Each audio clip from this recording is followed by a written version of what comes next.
Bienvenido a tu canal favorito de tutoriales. Vamos a comenzar con este requinto, el cual primero voy a tocar a velocidad normal, después a velocidad media y al final lo tocaré muy lento para que quede más claro. A velocidad normal suena así.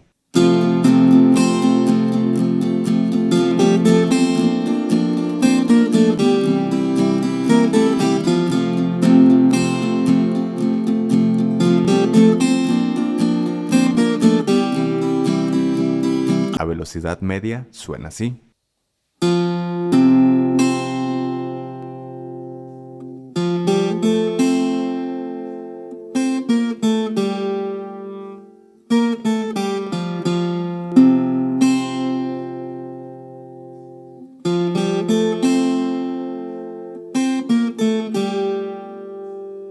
Lento suena así.